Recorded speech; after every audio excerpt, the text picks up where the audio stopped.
Hello everyone, welcome to Civil Staff IS and welcome to Atulya series. Now as you know, हमारी अतुल्य series आपको GS paper 1, GS paper 2, GS paper 3 and GS paper 4 की full coverage देंगे question answer format में, जिससे कि आप जल्दी से जल्दी अपने क्वेश्चंस को रिवाइज कर सकें और एक तरह से आपको इंट्रोडक्शन कंक्लूजन एक प्री एड्रेस्ड फॉर्म में ही आपको मिल जाए, जिससे कि आपको इंट्रोडक्शन और कंक्लूजन लिखना बहुत आसान हो जाएगा, राइट। सो जो भी स्टूडेंट्स मेंस देने जा रहे हैं या जिन्होंने अगले साल भी मेंस देना है, उनके लिए भी ये सीरीज काफी ज्यादा बेनिफिशियल रहेंगी, क्योंकि यहाँ पर हम टॉपिक वाइज एंड स्पेशली जो भी प्रीवियस ईयर क्वेश्चंस आपको देखने को मिले हैं उन थीम्स को एड्रेस करते हुए हमने क्वेश्चन आंसर फॉर्मेट रखा है। इवन जो आपको क्वेश्चंस देखने को मिलेंगे, जो सबसे ज्यादा इंपॉर्टेंट थीम्स है, उन थीम से हमने क्वेश्चंस को लिया है और उन्हीं के मॉडल आंसर्स आपसे यहाँ पर डिस्कस किए जाएंगे ना। हमारी कोशिश ये रहेगी जहां पर भी वैल्यू एडिशन की जरूरत है, जैसे कि क्वेश्चन को किस तरह से समझना है, क्या मेजर की फीचर्स हैं इसके, उसको हम एक बारी समझने की कोशिश करेंगे।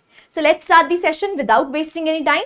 Will be starting with the syllabus जो आपको यूपीएससी ने डिफाइन कर रखा है, एंड इसके बाद हम 10 क्वेश्चन आंसर फॉर्मेट में जो आपके क्वेश्चंस हैं उनको डिस्कस करेंगे। And at the end of the session, her session के बाद आपको 5 क्वेश्चंस लिखने को भी दिए जाएंगे जो आपके प्रैक्टिस क्वेश्चंस रहेंगे।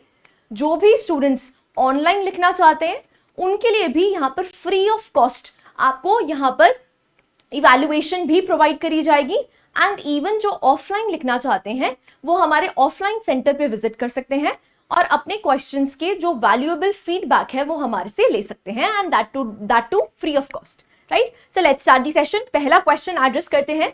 सो आप यहाँ पर पहले टॉपिक्स देख लीजिए जो हम सोसाइटी के लिए डेज रखे हैं, दैट इज 4। पहला टॉपिक आप देख सकते हैं यूपीएससी में है salient features of Indian society, diversity of India, जिसमें से सबसे ज्यादा क्वेश्चंस पूछे गए हैं ना। अगर आप हमारी प्रतिबद्ध सीरीज से जुड़े हुए थे तो प्रतिबद्ध सीरीज में भी हमने जितने भी प्रीवियस ईयर क्वेश्चंस हैं थ्योरी के साथ साथ हमने प्रीवियस ईयर क्वेश्चंस भी डिस्कस किए थे। तो अगर आपने वहां का फॉर्मेट देखा हो, वहां पर हमने जितने भी प्रीवियस ईयर क्वेश्चंस हैं यूपीएससी के उसको डिस्कस किया था, राइट। सो अगर हम टॉपिक 1 की बात करते हैं, सबसे ज्यादा क्वेश्चंस इसी में से पूछे गए। सेकंड है role of women and women's organization, population and associated issues, poverty and developmental issues, urbanization, their problems and their remedies, effects of globalization on Indian society, social empowerment, communalism, regionalism and secularism. So ये आपको topics देखने को मिलते हैं society, which is a part of GS paper 1।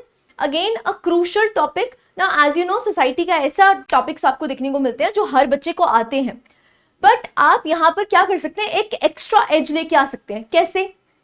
Bye the addition of quotes, by the addition of facts, by the addition of data. तो अगर आप इससे एविडेंस बेस्ड अपनी आंसर राइटिंग लिखेंगे तो उससे आपको मोर एडवांटेज देखने को मिलेगा, ज्यादा नंबर देखने को मिलेंगे। तो हमारा मकसद यही है, अगर हम हर क्वेश्चन में भी एक एक डेढ़ नंबर ज्यादा लेके आ रहे हैं तो in any sense you will be clearing mains, right. So हमारी कोशिश यही है कि कहां पर आप अपने क्वेश्चंस के जो आंसर्स हैं उसमें एक एज ले सकते, राइट। सो पहला क्वेश्चन देखते हैं, which is a previous year question 2। Important है, that is why we are discussing it. Distinguish between gender equality, gender equity and women's empowerment. ना देखो, स्ट्रेट फॉरवर्ड क्वेश्चन है जहां पर आपसे अलग अलग पूछा गया है कि बताइए जेंडर इक्वलिटी क्या है, जेंडर इक्विटी क्या है और विमेन्स एम्पावरमेंट क्या है। तो तीनों टर्म्स को आपको अलग अलग डिफाइन करना होगा। Next, why is it important to take gender concerns into account in the program design and implementation? Now the next question आपको जो पूछा गया है वो ये पूछा गया है कि ये चीजें मद्देनजर रखना क्यों इंपॉर्टेंट है जब भी हम कोई प्रोग्राम इंप्लीमेंट करना चाह रहे हैं। सो क्वेश्चन ये डिमांड कर रहा है कि पहले तो आप एड्रेस कर दो कि जेंडर इक्वालिटी क्या है, जेंडर इक्विटी क्या है और विमेन्स एम्पावरमेंट क्या है। उसके बाद बताइए कि जो ये जेंडर एस्पेक्ट है या जेंडर कंसर्न्स है किसी भी पॉलिसी फॉर्मुलेशन के लिए ये पहले असेंशियल क्यों है, इसको मद्देनजर रखना जरूरी क्यों है, ये क्वेश्चन है, राइट। तो 2 पार्ट्स हैं, सिंपल क्वेश्चन है। आप इंट्रोडक्शन देखिए, डायरेक्टिव यहाँ पर डिस्टिंग्विश और एक्सप्लेन है। डिस्टिंग्विश मीन्स आपको डिफरेंशिएट करना है। एक्सप्लेन क्यों पूछा गया है, क्योंकि आप यहाँ पर देख सकते हैं जेंडर कंसर्न्स क्यों इंपॉर्टेंट है, मद्देनजर रखना। नेक्स्ट यहाँ पर जो कीवर्ड्स हैं जिनको आपने बहुत ध्यान देना है, एक जेंडर इक्वालिटी हो गया, इक्विटी हो गया, विमेन एम्पावरमेंट हो गया और प्रोग्राम डिजाइन हो गया। तो आप इंट्रोडक्शन देख सकते हैं। जेंडर इक्वालिटी की अगर हम बात करते हैं तो जेंडर इक्वालिटी क्या है, एक यूनिफॉर्म स्टैंडर्ड और ट्रीटमेंट देना, है ना। ऑन द अदर हैंड जब हम जेंडर इक्विटी की बात करते हैं तो बेसिकली जो सिस्टमैटिक डिसएडवांटेजेस हैं उसको एक्नॉलेज करना ना। एज वी नो, हम ये मानते हैं कि हमारी जो पुरानी सोसाइटी, एंशिएंट सोसाइटी से आज भी जो विमेन है वो वल्नरेबल सेक्शन का एक पार्ट है। अब क्योंकि वो वल्नरेबल सेक्शन का पार्ट है, दैट मीन्स उनको यहाँ पर कुछ प्रोटेक्टिव या प्रोटेक्शन या कुछ एडवांटेज देने की जरूरत है, तब इक्वालिटी हो पाएगी। तो इट इज ऑलवेज सेड, जब तक इक्विटी नहीं है तब तक इक्वालिटी की आप उम्मीद नहीं कर सकते हो। तो इक्विटी क्या करता है, वो आपको एक्नॉलेज करता है कि हाँ सिस्टमैटिक डिसएडवांटेजेस हैं और इनको कुछ एडवांटेज देने की जरूरत है, राइट। सो आप देख सकते हैं, it acknowledges systematic disadvantages. So reservation of seats for women in local bodies, it ensures that women have the opportunity to participate in the political sphere. Now women empowerment क्या है, ये outcome है और process है, बहुत important है। यहाँ पर दो कीवर्ड्स हैं, एक आउटकम एक प्रोसेस। सो बेसिकली ये आउटकम है और प्रोसेस है जिससे कि हम इंश्योर करना चाहते हैं कि जो विमेन की पार्टिसिपेशन है वो हर फील्ड में हो, चाहे इकोनॉमी हो, चाहे कोई चाहे हम ऑटोनॉमी की बात करें, चाहे हम किसी एजेंसी की बात करें, कि हर स्फीयर में जो विमेन की वॉइस है वो वहां तक जा पाए। जैसे कि सिंपल सा एग्जांपल है, जब हम डिसीजन मेकिंग की बात करते हैं तो डिसीजन मेकिंग में इन्वॉल्वमेंट किसकी हो, विमेन की हो, तो दैट इज विमेन एम्पावरमेंट। तो जब इक्विटी होगी तो इक्वालिटी आ जाएगी, जब इक्वालिटी होगी तो एम्पावरमेंट हो जाएगी। तो ये को रिलेटेड है, आपको तीनों टर्म्स को रिलेटेड देखने को मिलती हैं, राइट। नाउ नेक्स्ट क्वेश्चन देखो, डिस्टिंग्विश करने को बोला, हमने डिफाइन कर दिया। अब उसके बाद क्या है कि भाई इंपॉर्टेंट क्यों है, हम इन चीजों की या जेंडर कंसर्न्स को हम इंपॉर्टेंस क्यों दे रहे हैं प्रोग्राम डिजाइन में। सो आप देख सकते हैं, सबसे पहले क्या, टारगेटेड इंटरवेंशन हो पाएगी। जब हमें पता है कि यहाँ पर जो वुमेन है वो वल्नरेबल है, उनको इक्विटी प्रोवाइड करने की जरूरत है, तो हम टारगेटेड डिलीवरी कर पाएंगे, ठीक है। सो टारगेटेड इंटरवेंशन है, जिससे कि जैसे उज्ज्वला योजना आपको देखने को मिलती है, अब एग्जाम्पल से आप कोट कर सकते हैं। तो उज्ज्वला योजना का काम ही क्या था, वो एक तरह से इंप्रूव करना चाहता था हाउस होल्ड हेल्थ को, है ना। तो टारगेटेड बेनिफिशियरी है। ऐसे ही इंप्रूव्ड आउटकम ज्यादा देखने को मिलेगा। जैसे कि आप देख सकते हैं एजुकेशन प्रोग्राम्स, जैसे सर्व शिक्षा अभियान हो गया या बेटी बचाओ बेटी पढ़ाओ प्रोग्राम हो गया, उसमें आपको देखने को मिलता है गर्ल चाइल्ड सेफ्टी की बात की गई है, मैटरनल मेंस्ट्रुअल हेल्थ की बात की गई है, फैमिली सपोर्ट की बात की है, जिससे कि आपको आउटकम्स इंप्रूवमेंट देखने को मिल रही है। ग्लोबल अलाइनमेंट है, ऑब्वियसली बात है, we are a signatory to SDG, और एसडीजी 5 एक्सप्लिसिटली किस पे एम करता है, जेंडर इक्वालिटी पे एम करता है, तो इसीलिए भी इंपॉर्टेंट है। और ये क्या है, हमारे ह्यूमन रिसोर्सेज जो है, हम क्या चाहते हैं, इनसे एफिशिएंसी लाना, तो एफिशिएंसी इन resource use, right. So last में आप सिंपल सा कंक्लूजन दे सकते हैं कि जो विमेन है आर नॉट अ होमोजीनियस और अ पैसिव ग्रुप, कोई पैसिव ग्रुप नहीं है। For India to become a just and developed society, जो जेंडर सेंसिटिव प्रोग्राम्स हैं दे आर इंडिस्पेंसिबल, बहुत इंपॉर्टेंट है। Gender equity is not a concession, ये कोई कंसेशन या हम इन पे दया नहीं दे रहे हैं, ये एक इन्वेस्टमेंट है, किसके लिए, नेशनल डेवलपमेंट के लिए। तो conclusion should be very precise. तो हमारा जो भी आपको स्केड्यूल देखने को मिलेगा it is very precise according to the question. आपको यहाँ पर एड्रेस करता हुआ इंट्रोडक्शन, बॉडी, कंक्लूजन दिया गया है, जिससे कि आपको एग्जैक्ट पता हो कि आपको कितना लिखना है। Now this was a 10 mark का question, 150 words, it is more than sufficient. So more than sufficiency है, introduction, body, conclusion, right. Next question पे मूव करते हैं। Intercaste marriages between castes with socio economic parity have increased, but this is less true for inter religious marriages. Now आपने देखा होगा intercaste marriages even in the specially in the urban areas बहुत commonly आपको देखने को मिल रही है, लेकिन आज भी जब हम इंटर रिलीजियस मैटर्स की बात करते हैं या इंटर रिलीजियस मैरिजेस की बात करते हैं, वो बहुत कम है, वो परसेंटेज बहुत कम है। तो आपसे वही क्वेश्चन पूछा गया है, it is discussed, it is a 15 mark question. Again the theme is salient features of Indian society and the keywords are intercaste marriage, inter-religious marriage and socio-economic parity, right?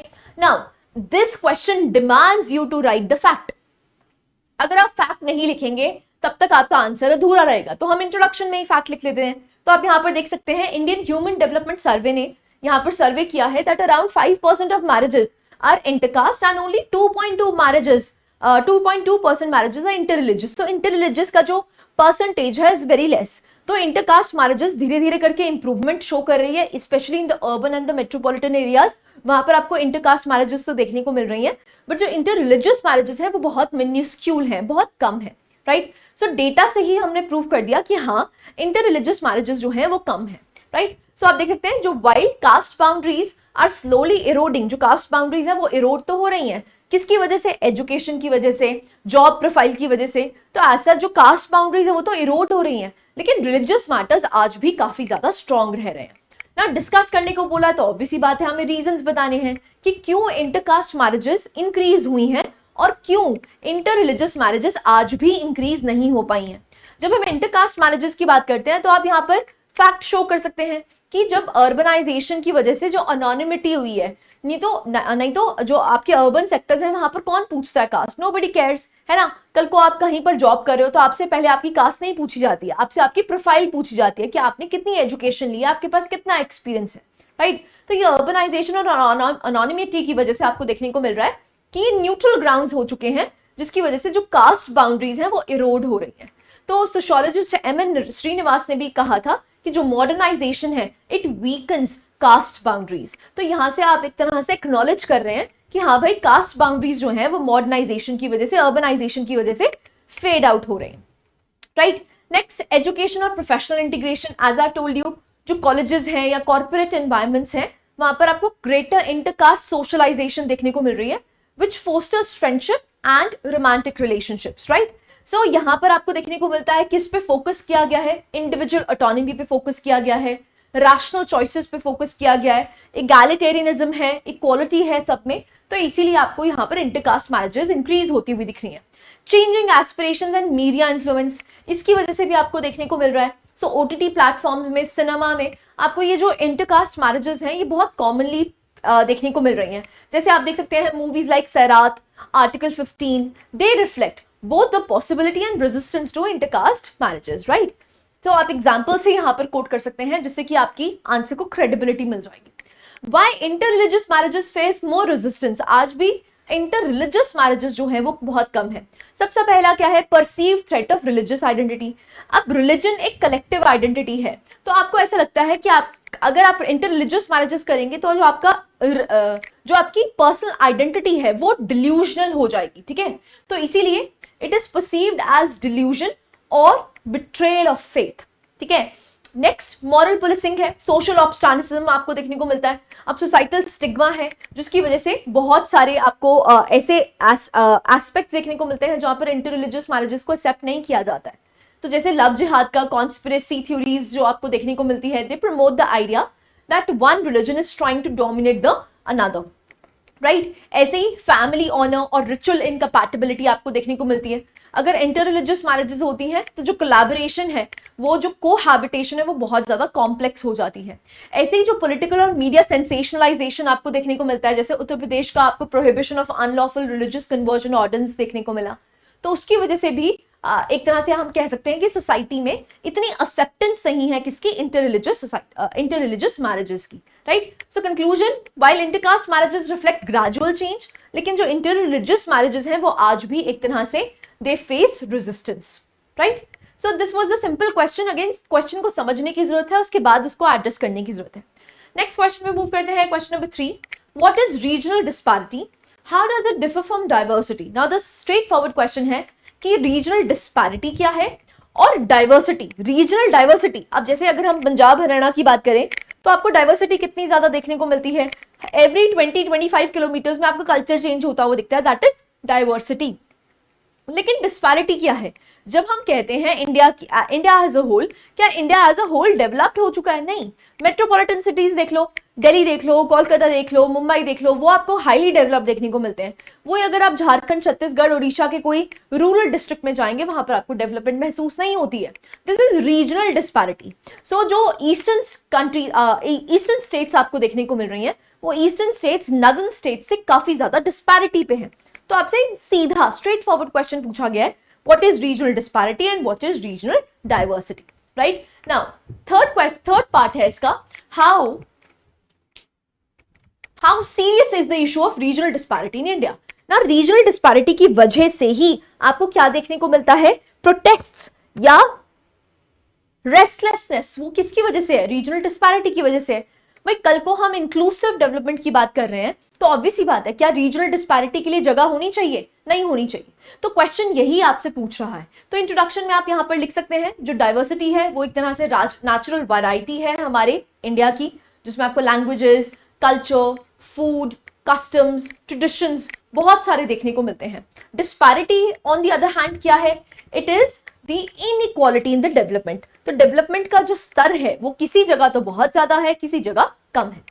तो again main body में आप यहाँ पर distinction बता सकते हैं।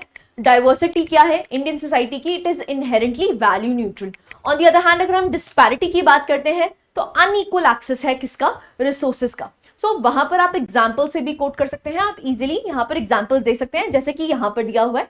जब हम इकोनॉमिक डिस्पैरिटी की बात करते हैं, जैसे स्टेट्स हो गई आपकी Bihar, they continue to report per capita income below 50,000, whereas states like Maharashtra and Karnataka exceed 2 lakh. तो यहाँ पर आपको काफी ज्यादा इकोनॉमिक डिस्पैरिटी देखने को मिलती है।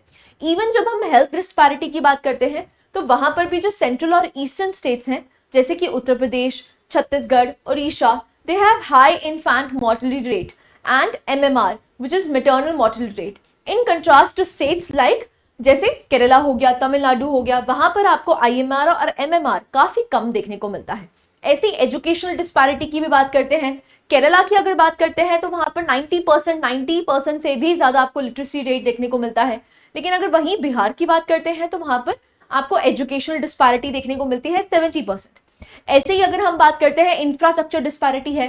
अगर हम नॉर्थ ईस्टर्न स्टेट्स की बात करते हैं तो they still face the problem of connectivity या लिमिटेड रेलवे स्ट्रक्चर आपको देखने को मिलता है। ऑन द अदर हैंड जब हम डेवलप्ड स्टेट्स की बात करते हैं तो वहां पर आपको इंफ्रास्ट्रक्चर काफी अच्छा देखने को मिलता है।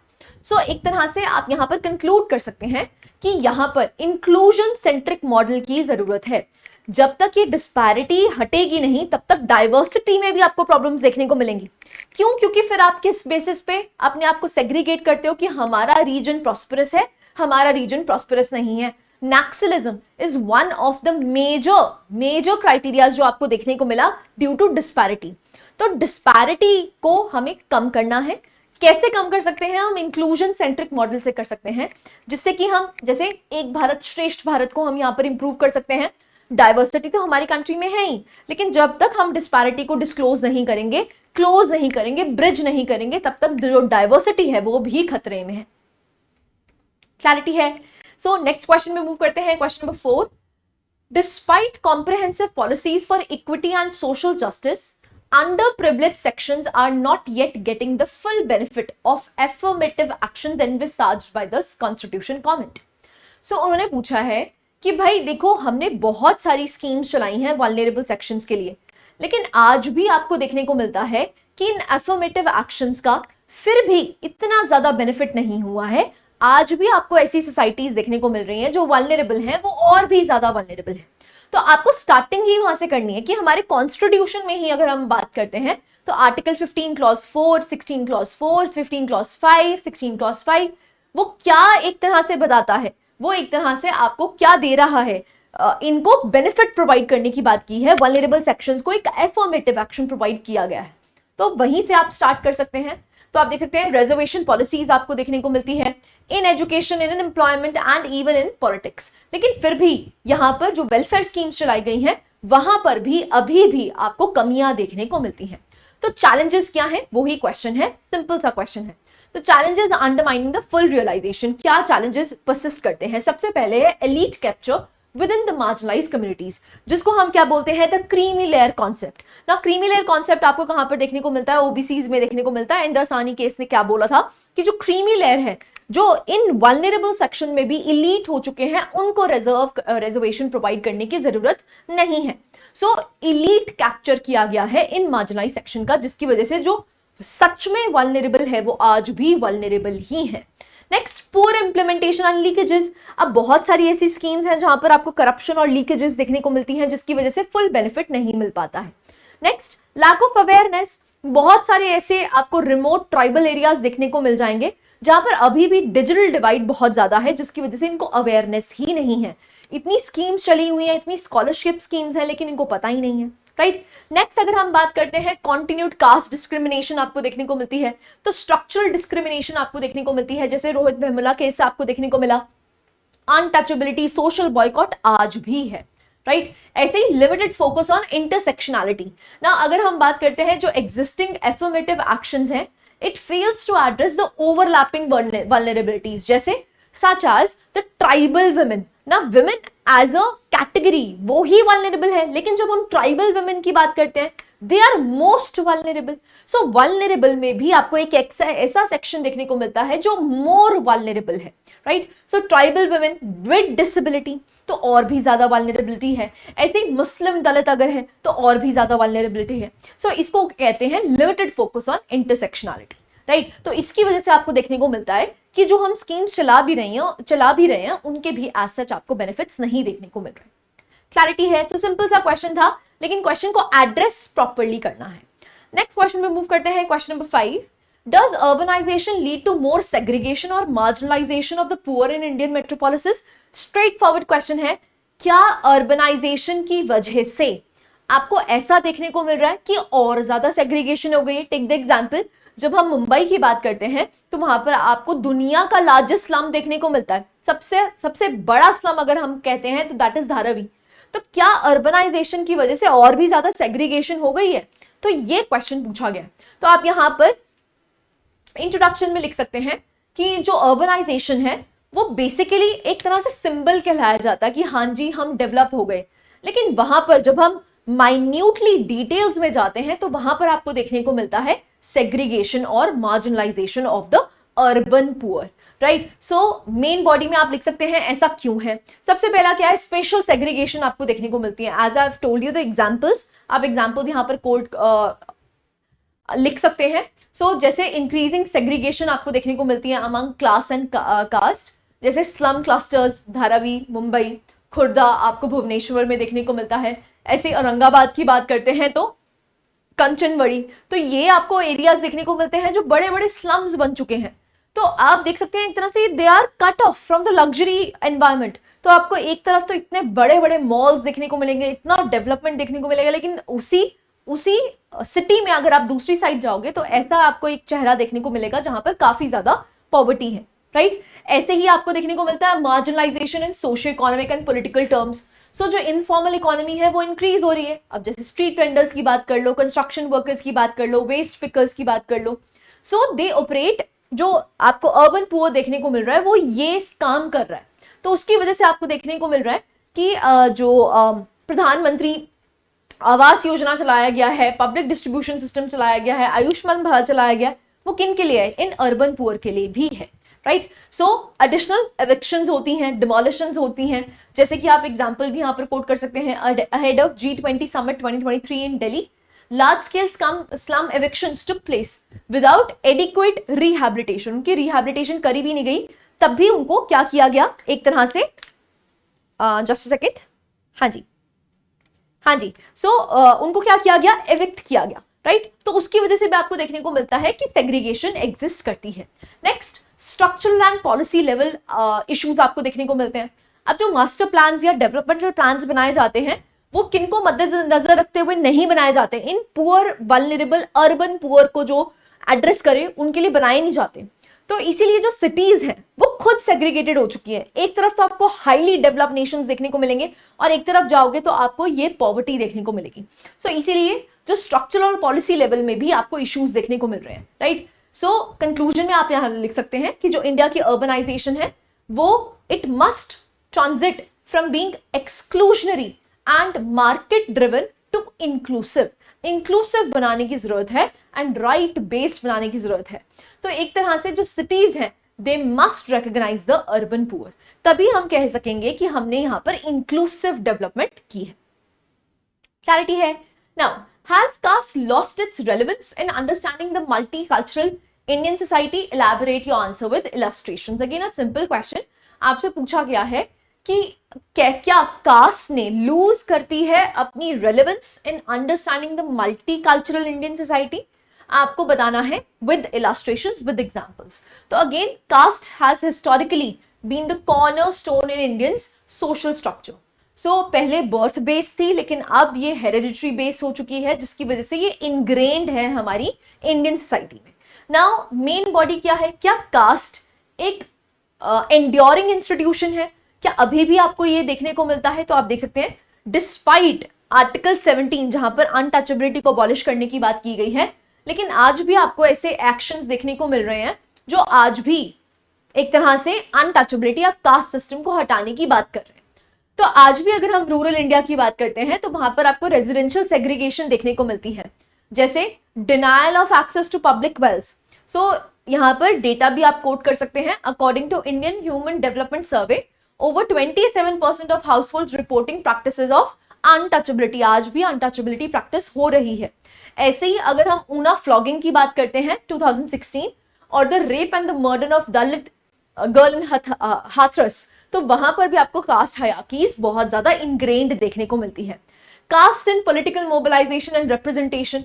सो अगर हम आज भी बात करते हैं, जो caste it remains a dominant access. आज भी कास्ट और पॉलिटिक्स बहुत ज्यादा इनग्रेन्ड है। आज भी जो वोट मांगा जाता है वो किसके नाम पे मांगा जाता है? कास्ट के नाम पे मांगा जाता है। तो आज भी कास्ट जो है वो एक एंड्योरिंग एलिमेंट आपको देखने को मिलता है हमारी इंडियन सोसाइटी में। तो जैसे कि बहुत सारी पार्टीज आपको कास्ट लाइंस पे ही देखने को मिलती है, चाहे हम बीएसपी की बात करें, राष्ट्रीय जनता दल की बात करें, जेडीयू की बात करें, तो they play on the caste lines only. ऐसे ही मंडल कमीशन की बात करते हैं तो ओबीसी रिक्रूटमेंट के लिए भी आपको कास्ट बेसिस पे मूवमेंट देखने को मिली, राइट। ऐसे ही caste and access to socio economic opportunities, तो आप देख सकते हैं जो दलित्स हैं, आदिवासीज हैं, वो ओवर रिप्रेजेंटेड हैं किसमें? लो पेइंग जॉब्स में। अभी भी उनकी जो रिप्रेजेंटेशन है वो आपको हायर पेइंग जॉब्स में नहीं देखने को मिलती है। तो यहां पर आपको कास्ट सेग्रीगेशन देखने को मिलती हैं। ऐसे ही अगर हम बात करते हैं कि क्या कास्ट ने लूज कर दी है रेलेवेंस, तो आप एग्जांपल्स दे सकते हैं। जैसे अर्बनाइजेशन की अगर बात करते हैं तो आज कास्ट थोड़ी थोड़ी हम कह सकते हैं एक तरह से फेड आउट हो रही है। तो जहां पर आप जॉब एम्प्लॉयमेंट्स ले रहे हैं, specially in the private sectors, आपको nobody ask your caste, right. तो आपकी परफॉर्मेंस पे, आपके एक्सपीरियंस पे आपको लिया जाता है। तो अर्बनाइजेशन की वजह से, कॉस्मोपॉलिटन लाइफस्टाइल की वजह से हम कह सकते हैं कि कहीं ना कहीं जो कास्ट बाउंड्रीज हैं वो फेड आउट हुई है, राइट। एंड एसेंशियली आप यहाँ पर कंक्लूजन लिख सकते हैं। तो जो कास्ट है वो एक तरह से डिसअपियर नहीं हुई है, बट हाँ धीरे धीरे करके इवॉल्व हो रही है, क्योंकि कास्ट हमारी सोसाइटी में इतनी ज्यादा इनग्रेड थी कि आज कहो कि आज खत्म हो जाए तो ऐसा तो पॉसिबल नहीं है। तो इसीलिए धीरे धीरे करके ये इवॉल्व कर रही है। अर्बन सेक्टर्स की अगर बात करते हैं तो काफी जगह आपको फेड आउट होती हुई दिख रही है। धीरे धीरे करके जिस तरह से जो रीजनल डिस्पैरिटी है, जब वो रीजनल इक्वालिटी की तरफ मूव करेगी, इंक्लूसिव डेवलपमेंट की तरफ मूव करेगी, तो जो कास्ट बाउंड्रीज हैं वो इवॉल्व होंगी। क्लैरिटी है? ठीक है जी। नेक्स्ट क्वेश्चन में मूव करते हैं। Question number 7, the cast identity in India is both fluid and static. ना अगेन आप कह सकते हैं एक तरह से क्वेश्चन की रेपिटेशन, आप कुछ कंटेंट जो पहले वाले क्वेश्चन का है वो यहाँ पर यूटिलाइज कर सकते हैं, क्योंकि आपसे स्ट्रेट फॉरवर्ड क्वेश्चन पूछा गया है कि जो कास्ट है वो फ्लूइड भी है, स्टैटिक भी है। फ्लूइड कैसे है? अगर हम अर्बन सेक्टर्स की बात करते हैं, मेट्रोपॉलिटन एरियाज की बात करते हैं, तो जो कास्ट बाउंड्रीज है वो काफी फेड आउट होती हुई दिखी। लेकिन जब हम स्टैटिक की बात करते हैं, आज भी कास्ट बाउंड्रीज आपको प्रोमिनेंटली देखने को मिलती हैं, specially in the rural areas. And आज भी बहुत सारे ऐसे केसेस देखने को मिलते हैं, केस लॉज देखने को मिलते हैं, जहां पर कास्ट एज अ आइडेंटिटी आज भी आपको देखने को मिलती है। Take the example of politics, right. So आप यहाँ पर इंट्रोडक्शन कास्ट से ही कर सकते हैं। Deep rooted social hierarchical structure है, लेकिन हाँ धीरे धीरे करके ये इवॉल्व हुआ है। हम ये नहीं कह सकते हैं कि एक तरह से खत्म हो गया है, बट हाँ एवोल्यूशन आपको देखने को मिल रहा है। सो यहाँ पर आप कोट भी कर सकते हैं गोपाल गुरु, aptly put, caste is a multi-headed hydra, cut off one head and another emerges। आप इसका एक सर काट दीजिए तो दूसरा इमर्ज हो जाता है, तो एक हाइड्रा की तरह है ये। तो इसका कहने का मतलब क्या है? दो ये इवॉल्व हो रहा है, लेकिन हम ये नहीं कह सकते कि कास्ट बाउंड्रीज बिल्कुल खत्म हो गई, राइट। सो आप यहाँ पर देख सकते हैं कास्ट एज स्टैटिक। तो रिचुअल प्यूरिटी और एंडोगामी आज भी देखने को मिलती है। बी.आर. अम्बेडकर ने भी कहा था जो एंडोगामी है it remains central to caste reproduction. Residential segregation आज भी आपको देखने को मिलती है, जैसे हम दलित बस्तीज की बात करते हैं। ऐसी डिस्क्रिमिनेशन और वायलेंस आज भी आपको यहाँ पर कॉमनली प्रोपाउंड देखने को मिलता है। ऐसे ही अगर हम कास्ट एज फ्लूइड की बात करते हैं जिसमें अपवर्ड मोबिलिटी आपको देखने को मिल रही है, तो यहाँ पर बहुत सारे एग्जांपल्स हैं, जैसे पॉलिटिकल असर्शन, जैसे दलित बहुजन पॉलिटिकल पार्टीज आपको देखने को मिलती हैं जो जिनकी पॉलिटिकल रिप्रेजेंटेशन आज आपको हायर लेवल्स पे देखने को मिलती है। संस्कृताइजेशन जो कि एम एन श्रीनिवास ने कहा था, जहां पर एक तरह से जो बिहेवियर है वो अपर कास्ट का आउटलुक लिया जाता है लोअर कास्ट के द्वारा, जिसको संस्कृताइजेशन कहते हैं।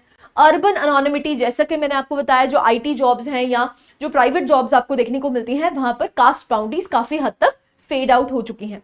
तो एजुकेशन और लीगल एम्पावरमेंट इनकी काफी ज्यादा हुई है, जिसकी वजह से हम कह सकते हैं जो कास्ट बाउंड्रीज है वो इवॉल्व हुई है, राइट।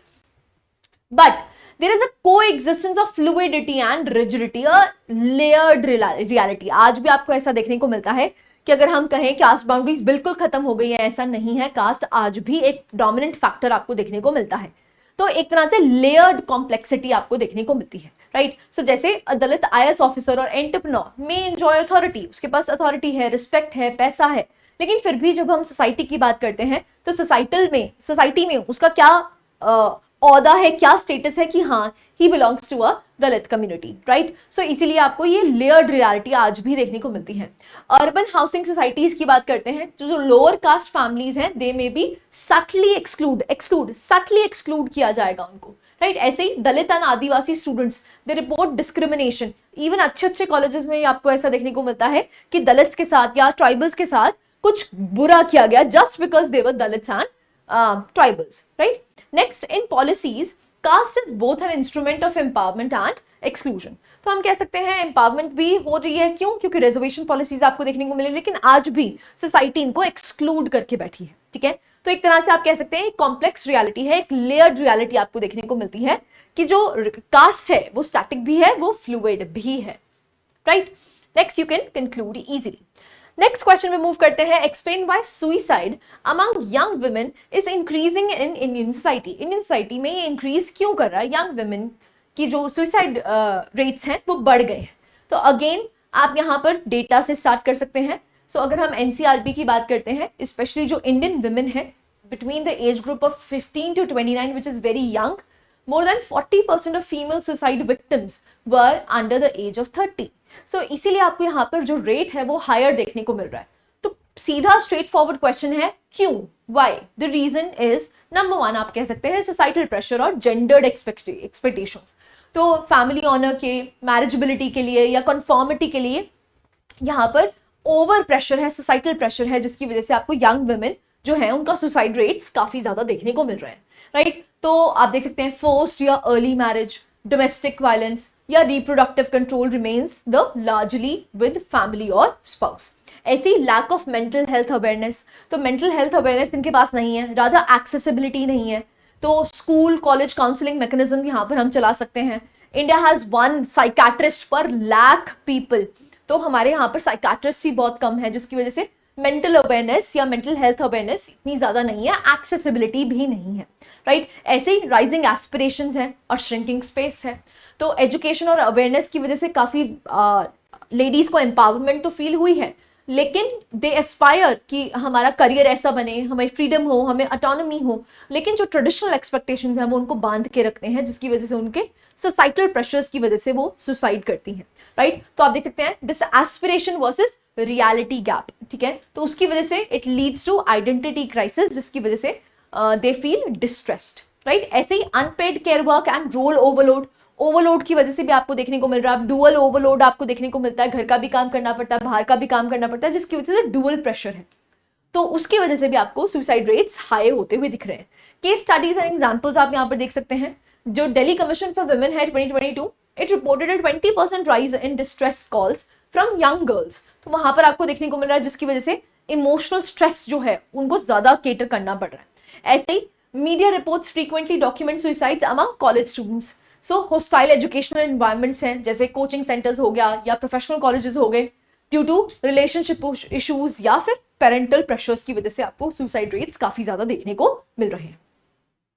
क्लैरिटी है? Again a straight forward question, but यहाँ पर क्या इंपॉर्टेंट है, जब तक आप डेटा को कोट नहीं करोगे तब तक आपका आंसर इनकम्प्लीट रहेगा, राइट। ओके, नेक्स्ट क्वेश्चन में मूव करते हैं। Question number 9, child cuddling is now replaced by mobile phone. This is a previous question, again a good question. उन्होंने पूछा है कि भाई देखो डिजिटल मीडिया इतना ज्यादा हो चुका है कि आज अगर बच्चा रो रहा है तो उसको सबसे पहले क्या पकड़ा दिया जाता है, फोन या आईपैड पकड़ा दिया जाता है। तो जो चाइल्ड कडलिंग थी, पहले जो बच्चे के साथ खेला जाता था या पेरेंट्स का जो टाइम स्पेंड होता था, वो अब वो बच्चा किस पे स्पेंड कर रहा है, मोबाइल फोन्स पे स्पेंड कर रहा है। तो इसके इफेक्ट्स पूछे गए हैं। तो आप देख सकते हैं child cuddling is now being replaced by mobile phones. Discuss its impact on the socialisation of children. तो जो चिल्ड्रन की सोशलाइजेशन प्रोसेस है उसमें आपको एक आप कह सकते हो एक कट ऑफ देखने को मिल रहा है, राइट। तो आप यहाँ पर देख सकते हैं introduction. In traditional Indian society child cuddling, जिसको हम फिजिकल अट्रैक्शन बोलते हैं, फिजिकल अफेक्शन बोलते हैं, story telling, lullabies and direct emotional bonding, जो एक फंडामेंटल फीचर होता था of the process of becoming mature, तो वहां पर आपको एक कमी देखने को मिल रही है। जो फर्स्ट चैनल ऑफ सोशलाइजेशन होता है वहां पर आपको कमी देखने को मिल रही है। तो ऐसा क्यों है? सबसे पहला आपको देखने को मिलता है क्योंकि आपसे इंपैक्ट पूछा गया है, तो इसलिए हम बॉडी में सीधा इंपैक्ट ही लिखेंगे। तो आप देख सकते हैं cognitive and emotional development impacts आपको देखने को मिलेंगे। तो जो ये सेंसिटिव पीरियड होता है ब्रेन डेवलपमेंट का, वो एक तरह से काफी ज्यादा स्लो डाउन हो जाएगा।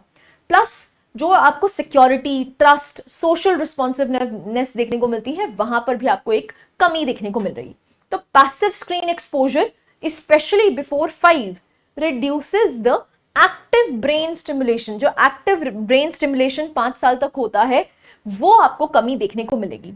इवन स्टडीज जैसे कि अमेरिकन एकेडमी ऑफ पीडियाट्रिक्स ने बोला है that excessive screen time to speech delays, reduced attention span and even early signs of autism spectrum भी आपको देखने को मिल सकता है। Lack of touch based nurturing, वहां पर भी आपको एक इमोशनल डिटैचमेंट देखने को मिल सकती है। ऐसे ही erosion of social and cultural learning, जो सोशल और कल्चरल लर्निंग है वहां पर आपको एक डिले देखने को मिल सकता है। जो केयर गिवर्स हैं, ग्रैंड पेरेंट्स, पीयर ग्रुप, वो जो इंट्रैक्शंस होती थी वो इंट्रैक्शंस अब नहीं होंगी और जो वैल्यू बेस्ड बिहेवियर है वो डेवलप नहीं हो पाएगा। जैसे चिल्ड्रन ऑफन मिमिक अनरियलिस्टिक और aggressive behaviour, specially from cartoons या यूट्यूब इन्फ्लुएंसर्स या गेमिंग एवटार्स आपको जो देखने को मिलते हैं, वो एक कंज्यूमरिस्ट सोसाइटी की तरह आपको देखने को मिलेगा। ऐसे फिजिकल और हेल्थ रिलेटेड कॉन्सिक्वेंसेस भी हो सकते हैं, जैसे पोस्चरल डिफॉर्मिटीज हो सकती हैं। ऐसे ही अगर हम वर्ल्ड हेल्थ ऑर्गेनाइजेशन की बात करते हैं, they recommend no screen time for children below 2 years। 2 साल से नीचे को तो यहाँ पर आपको कोई भी स्क्रीन टाइम देना ही नहीं चाहिए। ऐसे ही parenting substitution and emotional neglect, वो इमोशनल डिटैचमेंट आपको यहाँ पर देखने को मिलेगी बच्चों से। The act of cuddling offer tactile comfort, ऐसे ही शेयर्ड इमोशनल रिदम होती है, सेंस ऑफ बीइंग लव्ड होता है। तो वो जो अट्रैक्शन है, वो जो इमोशनल डेवलपमेंट है, वो भी आपको लैक होती हुई दिखेगी। इवन आप एग्जांपल्स यहां पर कोट कर सकते हैं, जैसे UNESCO global education monitoring report 2022, it has warned that against excessive screen exposure in early childhood emphasizes family interaction as a cornerstone of learning। तो फैमिली इंट्रैक्शन से ही बच्चा सीखता है, क्योंकि सबसे पहला step of socialisation is the family, right. तो अगर आपकी फैमिली से बॉन्डिंग नहीं है, फैमिली से इंट्रैक्शन नहीं है, तो वो सोशलाइजेशन में उसको इशू आएगा ही आएगा।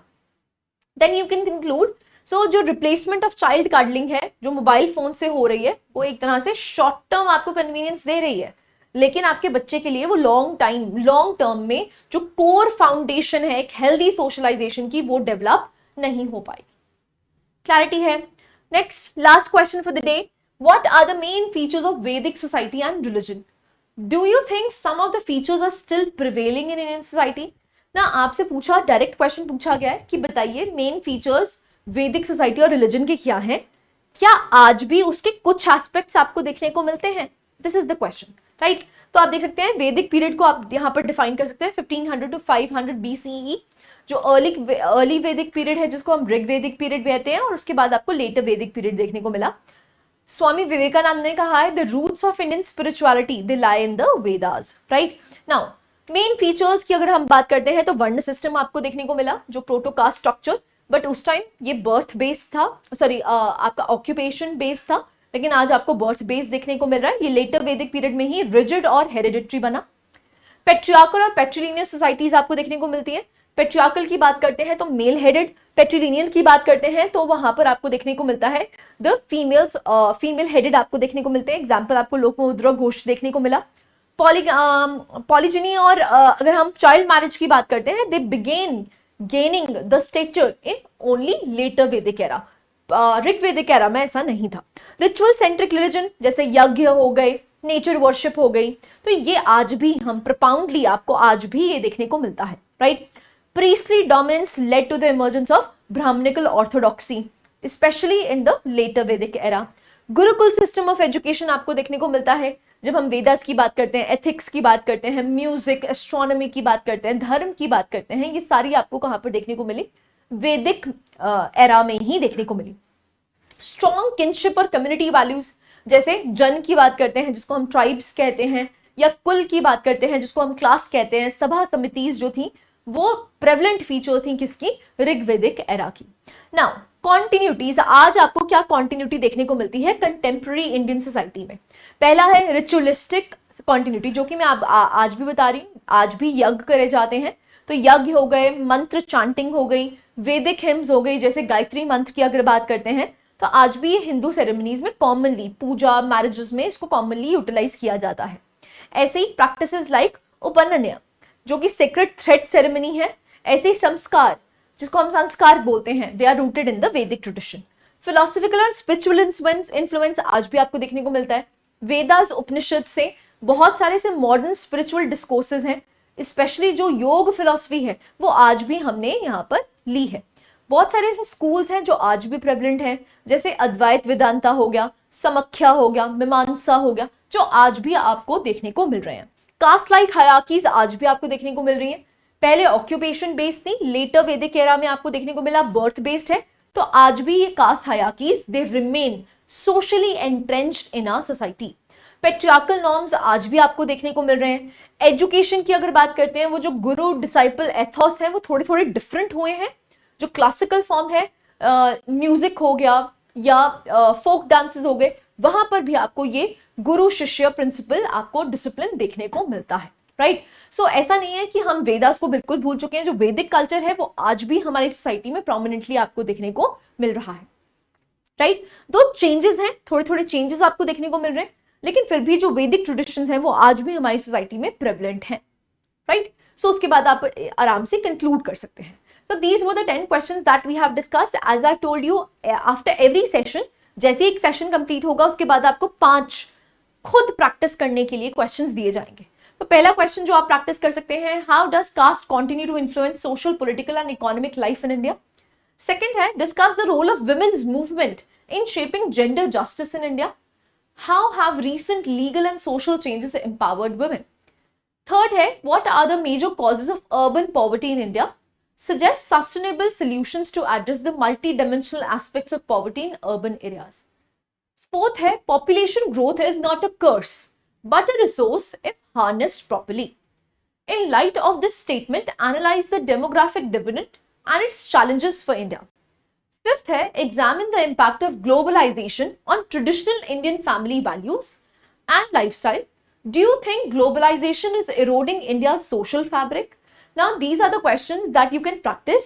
Now any student जो प्रैक्टिस करना चाहता है, वो वैल्यूएबल फीडबैक लेना चाहते हैं, वो हमारे पोर्टल पे रजिस्टर करके अपने आंसर्स को अपलोड कर सकता है और हमारे से वैल्यूएबल फीडबैक ले सकता है। जो भी स्टूडेंट्स ऑफलाइन लिखना चाहते हैं वो ऑफलाइन भी लिख सकते हैं और हमारे से वैल्यूएबल फीडबैक ले सकते हैं, right. So this was your session 1 जिसमें हमने सोसाइटी के 10 क्वेश्चंस को प्रैक्टिस किया। 5 क्वेश्चंस आपके लिए प्रैक्टिस के लिए हैं। नेक्स्ट सेशन में हम मिलेंगे जहां पर अगेन हम 10 क्वेश्चंस को प्रैक्टिस करेंगे, बिल्कुल ऐसे ही क्वेश्चन को समझने की कोशिश करेंगे। यहाँ पर इंट्रोडक्शन, बॉडी, कंक्लूजन में आप कैसे लिख सकते हैं, किस तरह से लिख सकते हैं, उसको हम डिस्कस करेंगे। So this was it from my side. I hope you like the lecture. Thank you very much.